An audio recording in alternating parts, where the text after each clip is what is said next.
নমস্কার সবাইকে। 7ই এপ্রিল একটা সাংঘাতিক অভিজ্ঞতা হয়েছে আমাদের, সেটাই শেয়ার করছি। ভোর 4টের সময় সোদপুর থেকে বেরিয়ে পূর্ত ভবনের উদ্দেশ্যে বেরিয়েছিলাম, পৌঁছলাম ঠিক 5টার সময়।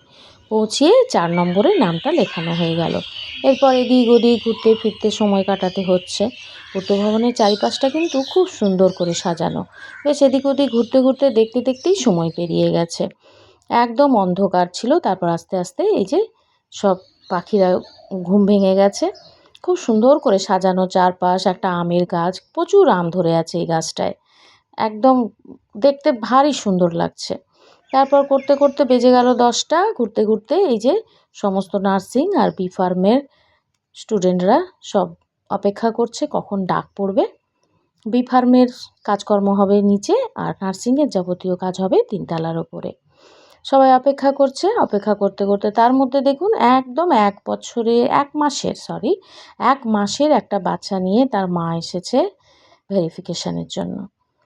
কিছু তো করার নেই, ডাক পড়েছে, সবাই লাইনে দাঁড়িয়েছে। এরপর সবাই ভেতরে ঢুকে যাবে, আমরা বাইরেই বসে রয়েছি। 4 নম্বরের নাম শুনলে অবাক হবেন, আমাদের 117 নম্বরে হলো।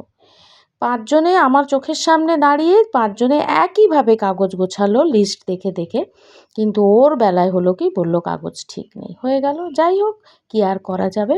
অগত্যা সব ভালো যার শেষ ভালো। তারপরে চলে এলাম আমরা মেট্রোতে করে হাওড়া এসে এই যে তারপরে ঝমঝমিয়ে বৃষ্টি, মেট্রো চলে এসেছে। আমরা এবার মেট্রো করে চলে যাব হাওড়ার মেট্রোতে এত ভিড়, একটু বসতে জায়গা নেই।